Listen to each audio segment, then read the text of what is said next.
Good morning and welcome to Missoula Real Estate Today. This is Denny Bedard. Missoula Real Estate Today is presented by Diane Beck of Windermere Real Estate. Diane's been working with buyers and sellers in the Missoula market for over 25 years and shares her insights on the local housing market. Along with her trusted partners, Diane provides complete service for your real estate transaction and brings us guests who provide useful information on industry-related topics and trends. And now, Missoula Real Estate Today on News Talk, KGVO. Well, it may be a bye week for the University of Montana Grizzly football team, but there is no bye week in Missoula Real Estate Today. We work hard every single weekend to bring you a good show. A return guest, although it has been quite some time, Rob Fleming, branch manager with Mann Mortgage. Last time was over the phone back in, I think, May of 2020. It's good to have you live. Welcome back. Good to have you live and in person and everything. Thanks a lot, Denny. Yeah, it was. We were deep in the heart of COVID back then, and we were all kind of figuring out the new way of the world, and that was the first and only time I've ever done this on the phone. Finding our way. Well, a little get reacquainted. How about that? Your duties at Mann Mortgage, Rob. You bet. So I'm the branch manager here in our Missoula office, located over on Sussex Avenue. So basically, I just help take care of the operations. I do still originate loans, and I've been doing that now for about 27 years. Excellent. Tell us about the Mann Mortgage team. That's a well-known name here in Missoula. A lot of experience, lots of options that they can help people with. Right? Yeah. We do have a lot of experience. We've been in Missoula since the early 90s, and Mann Mortgage is, a lot of folks don't know, it's a Montana-owned and operated family-owned company headquartered up in Kalispell. We're a regional-sized, mid-sized regional mortgage lender. We are in most states west of the Mississippi with offices in almost every state. A lot of folks don't realize that. Yeah, I did not realize that. We jumped the Mississippi a few years ago and are as far east as Virginia. But we're still a fairly small company, so we're right in a kind of a sweet spot, I think, where we're scalable. We have a great back room. We have great underwriting. We're big enough, but we're not too big. And your relationship with our sponsor, Diane Beck of Windermere Real Estate, and all realtors, how do you folks interact the most? Yeah, well, it's just good old belly-to-belly business. You know, I mean, I've known Diane and worked with her for a long time, and she's great. There's been a lot of agents that here in Missoula that we're lucky enough that have great experience like her that have been doing this for a long time. And I think Diane and I have worked together since the early or mid-90s. Great. Yeah, so basically, you know, we just partner up, and realtors will meet with clients that need to get pre-approved. They send them to us. That used to be a meeting face-to-face, and now it's more like a text message, and then I guide them to the website. They do an online loan application, and then I get them approved and shoot Diane a pre-approval letter, and then we're off and running. Am I really old? Because I would never want to take on something as big. It's the biggest investment most people make in their lives, a home mortgage. And I really want, I need to be talking face to face, eye to eye, like we're doing right now with my prospective lender. Yeah. Well, I'm right there with you, Denny. So yes, and we're both probably old. Just I don't know. Maybe that's just a little reality setting in, but. You know, we were kind of talking a little bit about this before we started running here, that it was already starting to go in a direction of online, less interpersonal, more kind of just technology-based applications for lending. And I feel like COVID really just blew the roof off of that. And, you know, we were shut down for 4 or 5 months. Right, so that wasn't even an option. And that just perpetuated more of that online, no personal contact. And now, honestly, I usually don't meet a client until we get to closing. And a lot of our closings aren't even done. You know, we're mailing documents or whatever out of state. So some clients I've never even met. But, you know, there's a lot of times I walk into a title company at closing, and so I'm not sure who my borrower is. And we have to, you know, introduce ourselves after 30 months of very intimate, like getting to know everything about them. And then you get to finally meet them face to face. But I feel like that's the way of the world now. Oh, gosh. Missoula Real Estate Today, presented by Diane Beck of Windermere Real Estate. Our guest is Rob Fleming. Rob's the branch manager of Mann Mortgage here in Missoula. Well, how do you begin the process, Rob, of getting a mortgage? And how has that changed in the past couple of years? I think you've already alluded to that a little bit. Yeah. So Basically, it all starts with a loan application. Sometimes before that, if folks aren't quite sure if they're ready yet, we'll just do a little bit of what's called a pre-qualification or a pre-qual over the phone. It's kind of like a back of the bar napkin type of a thing where I just ask them how long you've been on your job. Do you have a 2-year history, which you don't need to have, but it's, we want to see that they have job stability. Usually folks know what their credit scores are now. It seems like there's great awareness of that.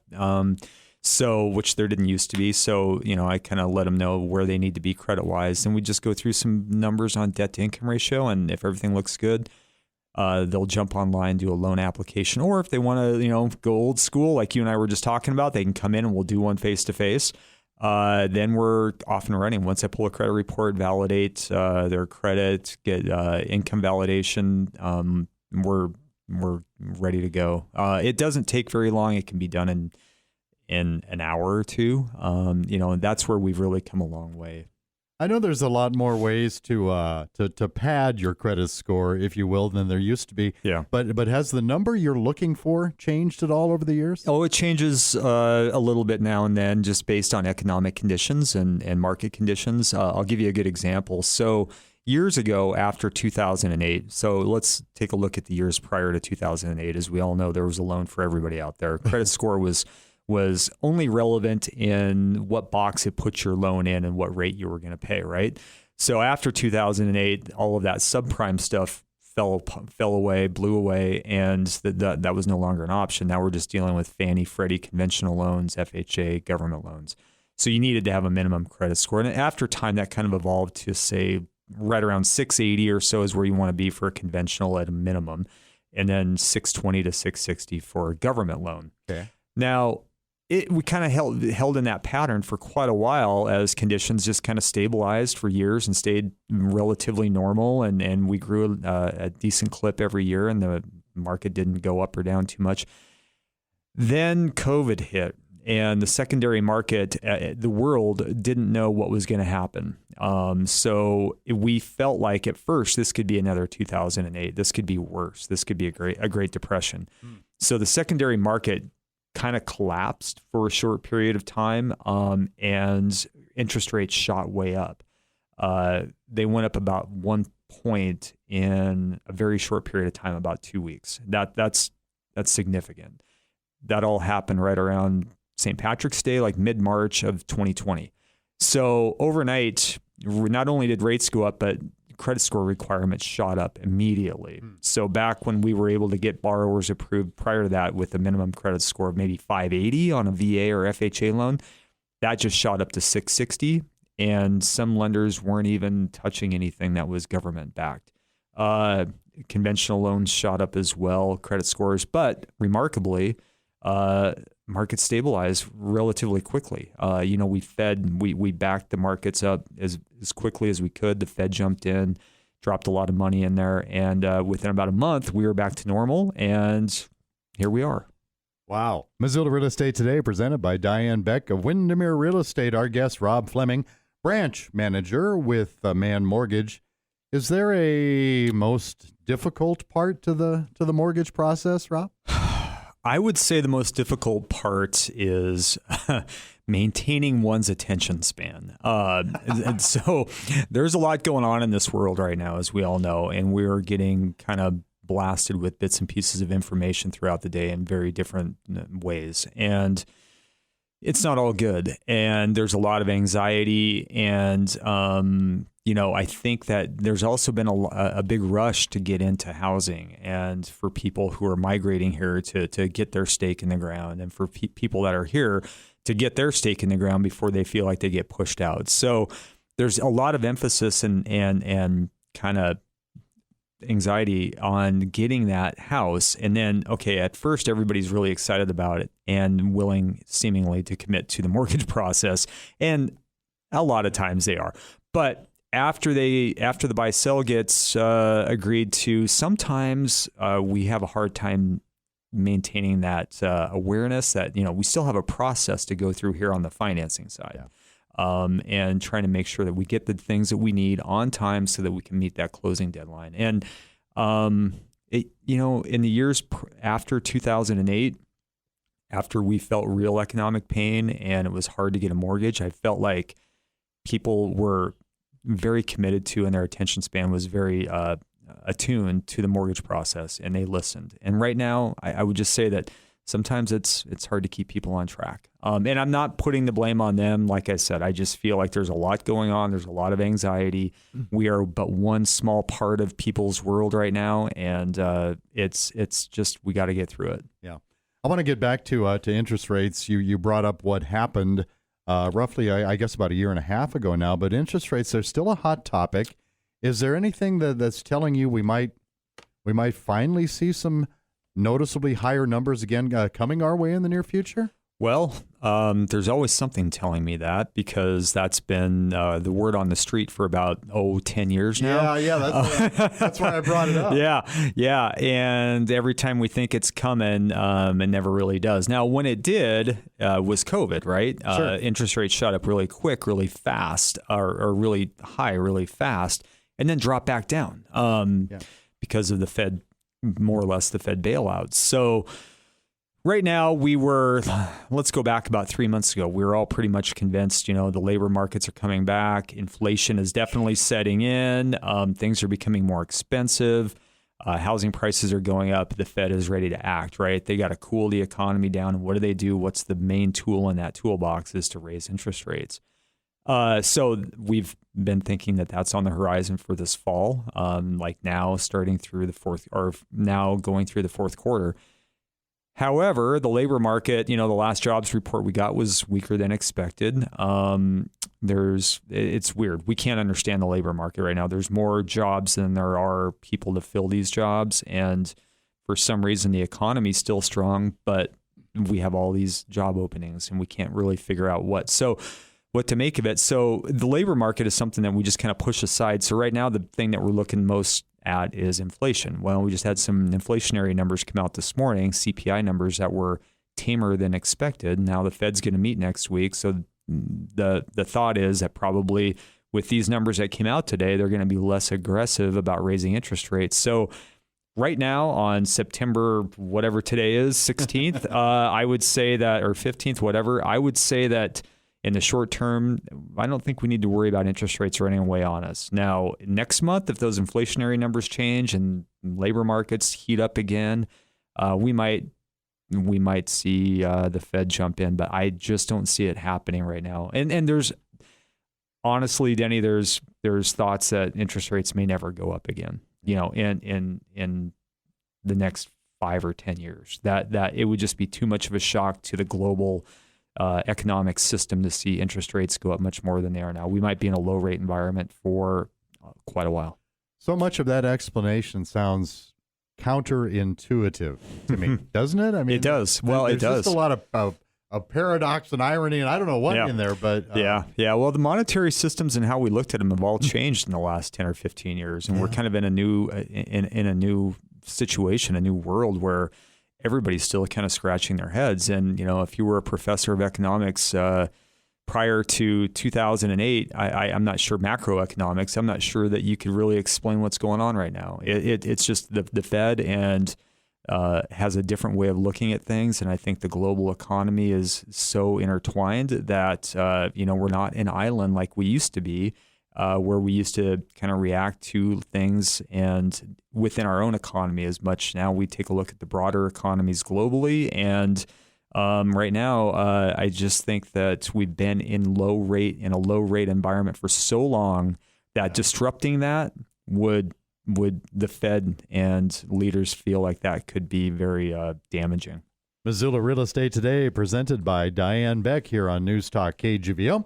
Come your way every Saturday and Sunday, and our guest is Rob Fleming, branch manager with Mann Mortgage. What about an average or practical amount of time you should expect to wait before being approved? Has anything affected that waiting period recently? No, I would say that if you have your ducks in a row and you're on it, and you can get an application done online, which takes about 20 minutes, then we should be able to get that application, that credit report pulled, and that application and full reviewed and an approval letter out within the same day. Yeah. Yeah. So generally, and sometimes it can happen within a few hours. It just kind of depends. Of course, we're still pretty busy, so we have to make sure that we get other things done as well. But yeah, we're looking at same day.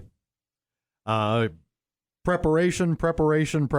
You were talking about this earlier in the show, but are you seeing trends in the way potential home buyers are approaching trying to get a mortgage loan? I wish that they would prepare a little bit more.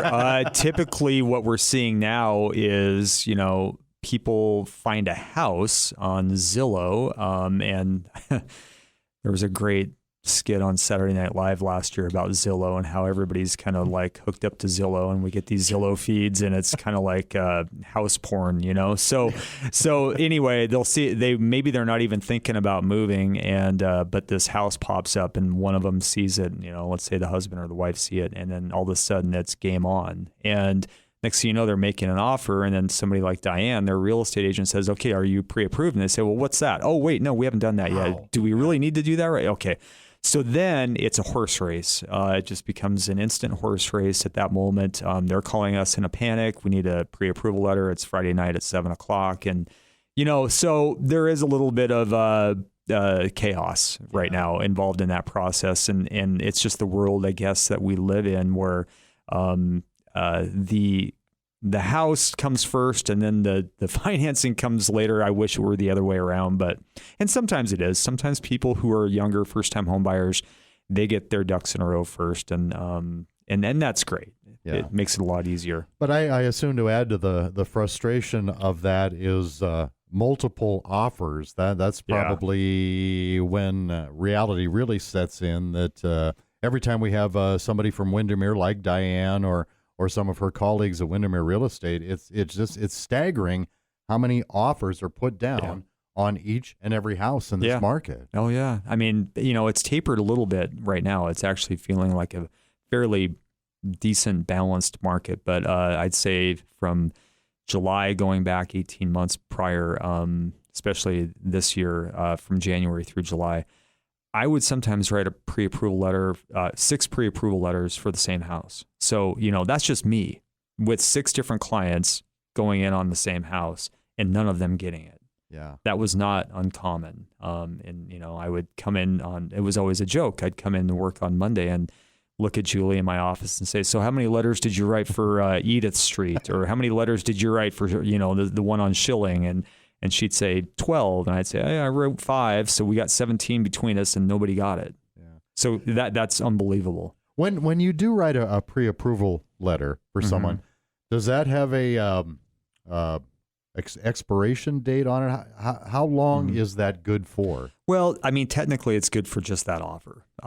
We try to be specific with our pre-approval letters. So and if their offer is accepted, the buy-sell dictates the timeline for that. So our pre-approvals are generally good for as long as the credit report, which is 120 days, assuming nobody materially changes their income or assets. So don't quit your job. Don't go out and buy a new boat. Don't spend all your money for down payment, and you're going to be good to go until your credit report expires. Oh, man, you sound like a real estate agent here on the Real Estate Show. I apologize. Besides the pre-approval thing, what are some other common mistakes that potential borrowers make in the application process, Rob, that you can, help correct? Yeah. Well, I would say one of them is I've had some people, because, we're in this really strange labor market right now where, people are they're calling it the Great Shuffle, right? So people are deciding on new careers. They're deciding on new things to do. They're unhappy or they want to make changes. Don't make those changes in the middle of your mortgage application. A lot of times people do, and they don't consider the fact that that's going to change the scope of not only your income, but possibly everything as far as your approval goes. So try to be as consistent as you can with your, keep things the same with your employment and your income. And just make sure that you credit, just keep that the same too. Don't be buying anything new close to the time that you're going to apply for a mortgage, or especially during that process. And assets, just don't be thinking that you can have any large deposits or mystery deposits in your bank account within 60 days. And I would say be ready to It's always good to get over approved. I always, whenever somebody comes in and says, we're not going to go any higher than 300,000. I say, okay, that's great. Let's run some numbers there. But before you leave, let's run some numbers at 322, just to make sure that you see what that looks like compared to 300, because I always tell people this, you don't want to have buyer's remorse when you buy a house. This is not a television. So you can set a budget when you walk into Target on your television, and you can usually get what you need and want. And if you do have buyer's remorse, it's not the end of the world. I've seen people buy a house because it's within a very defined price range, and then turns out they're not very happy with the house. And if they would have spent $15,000 more, they would have been very happy, and it's worth it. On a house, it's worth it. So always be willing to look just a little bit higher than you think you need to. All right. Missoula Real Estate Today, presented by Diane Beck of Windermere Real Estate here on News Talk KGVO. Our guest this week, Rob Fleming, branch manager with Mann Mortgage. Also want to say thanks to some of Diane's marketing partners that help bring you the program every weekend. That would be Rob Fleming from Mann Mortgage. Perhaps you've heard of him. His neighbor, Miles Link of Opportunity Bank of Montana. You guys still kind of spy on each other? Oh, yeah. We're I keep an eye on him. He's and if his grass gets a little bit too long, then I let him know about it. But we have a running joke. His wife, Carrie, we call her the crime dog, because anytime somebody's car gets broken into, Carrie's on the scene. Also, Carol Blodgett with MakeItMissoula.com helps bring you the show. In spite of the occasional pitfall here and there, or maybe a little less preparation than you'd like your potential borrowers to be, success ratios for getting a mortgage pretty strong, right? I think they are. Yeah, we don't. It's not because I'm sure I'm speaking for every lender out there. We all kind of play by the same rules. We don't say no that often. If I feel like there's more of an awareness now, and there's tools online that people, can Google, like, am I approved for a mortgage? How do I know if I'm approved for a mortgage? People seem to know what their credit scores are, or they have a pretty good idea. I always tell people, if your credit score on Credit Karma is 710, it's not going to be when you get a mortgage. It's going to be probably 690. It's always going to be different, because a mortgage credit report is a much deeper dive into your credit. There's more depth and breadth on a mortgage credit report. However, if somebody's 710, they're probably with Credit Karma, they're probably still going to be in good shape to get a mortgage. Okay. So I do feel like there's more self-qualification that goes on. People seem to be a little bit more aware of whether or not they're going to be able to do this. And that does make our job a little bit easier.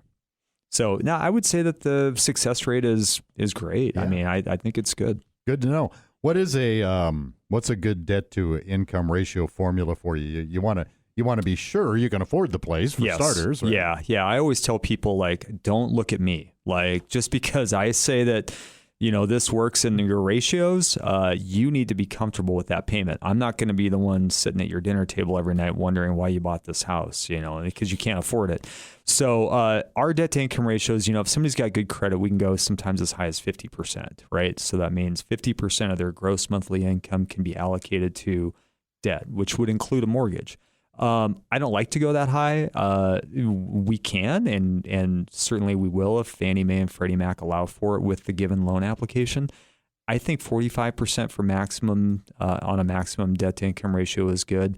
I think that 30% is a good ratio for your house. So if you took whatever your income is, or combined house monthly income is for the house, gross, and use 30% of that as a benchmark for what your mortgage should be, which includes taxes and insurance, I think that's a good place to be. So if a household brings in $6,000 a month, 30% of that's $1,800 a month, that's where I think somebody should be in that range. It doesn't have to be right at 18, but right in that range for a house payment. What about down payments? Minimum down payments, or an affordable down payment. Has that changed a lot? Have you seen that change over the years? Yeah. After 2008, you couldn't get anything with less than probably 10% down because there was just a lot of risk in the market, right? So after we kind of restabilized, we got back to 5% down, and then Fannie Mae and Freddie Mac came out with 3% down. that really is the minimum amount of skin in the game or down payment for a conventional loan. But we do have down payment assistance programs that you can use money and get in with 3% or 5% down gift, right? So people can use those programs and get in with no money out of pocket. There's a few government programs like USDA Rural Development and VA loans where it's 100% financing. But VA, of course, somebody has to be a veteran on the loan application. And with USDA, you have to be outside the city limits. What about, the question, somebody comes to apply, what are some of the questions you like to ask at the start? Mm-hmm. The howdy do to help you recognize whether or not you'll be able to help those applicants. Yeah, I always say there's 3 doors that you got to walk through to get a mortgage, right? The first one is credit. You got to walk through the credit door. So let's just get that out of the way. How's your credit? Is it good? Is it bad? Is it ugly? Like, where are we at on that spectrum? Okay. And I kind of define where they need to be with that credit score range. And then if we can get through that door, great, because that's the most important. And that also kind of defines what our debt to income ratios are going to be and what programs we're going to be working or looking at for these folks. So if we get through the credit door, then we're going to talk about income. Where do you work? How long have you worked there? What's your income? Does it vary? Does it fluctuate? Do we need to average some things out, right? So if we can figure that part out, now we've walked through 2 doors and I've got some numbers for debt to income ratio. Then it comes down to the last thing, which is down payment. Do you have any down payment? Do you have access to our family member willing to give you a gift? Are we in a income bracket that allows for down payment assistance? So then we explore that. So it's just those 3 doors, right? Yeah. We walk through the first door, which is the most important, credit, then go to income, and then go to down payment. Missoula Real Estate Today, presented by Diane Beck of Windermere Real Estate. Our guest, Rob Fleming with Mann Mortgage. I haven't gotten to asking you, Rob, how has the online application process been going with, I assume, lots and lots more participation? Yes. Yeah, that's where we see most of our activity now is people don't just come in and walk in like they used to and do a loan application. They all come in online. And a lot of times we guide folks to the application site and then they do them. And so we're expecting those. But honestly, like, we're getting more and more applications that come in every day where they're just coming in and we don't have any knowledge or any, I have to ask them, like, are you working with an agent? Who are you connected with here in the office? And, it's just people that are, somehow they found us and they're wanting to buy a house. And so, yeah, we get a handful a day, it feels like, some days definitely more than others. Yeah. Well, before we wrap it up here, your free commercial time, why is Mann Mortgage a great place to do business? Well, like I said, we're local. We're experienced. I've been in the business a long time, pretty long in the tooth, as they say, and we have others in my office that are very experienced as well. We're all pretty embedded in the community. We give back. We're a Montana-based company. We have those kind of values. We are somebody that, we're all accountable. So we're not just a voice on the phone with some online lender that doesn't really care if your deal closes or not. I mean, if Diane sends me a deal and I say it's going to close and it doesn't, then there's a reckoning, right? I mean, so we get the job done. These are our neighbors. These are our community members and friends and families. So I always say, I don't really care I care if it's us. I'd love for everybody to come to us, but I just really urge people to use a local lender. Your experience is going to be much more rewarding. It's going to be easier. I can guarantee that. And, you're just going to see these people, and that's what community is all about. Give us the contact information for Mann Mortgage here in Missoula. You bet. So our phone number is 542-0700. Our address, should you ever want to stop by, by and you still can. Yes, you still can. Stop by and say hi. We remodeled our building a few years ago and nobody sees it anymore because nobody comes by. So that's 704 West Sussex, which is right across the street from Washington Middle School. And our web address is missoula.mannmortgage.com. Rob Fleming, branch manager for Mann Mortgage on Missoula Real Estate Today. Great seeing you again. Thanks for coming in. All right. Thanks, Danny. Thank you for listening to Missoula Real Estate Today, presented by Diane Beck of Windermere Real Estate. Email dianebeck@windermere.com, or for a complete directory of Diane's listings, visit move2missoula.com. That's move2missoula.com. We'll see you next time on Missoula Real Estate Today.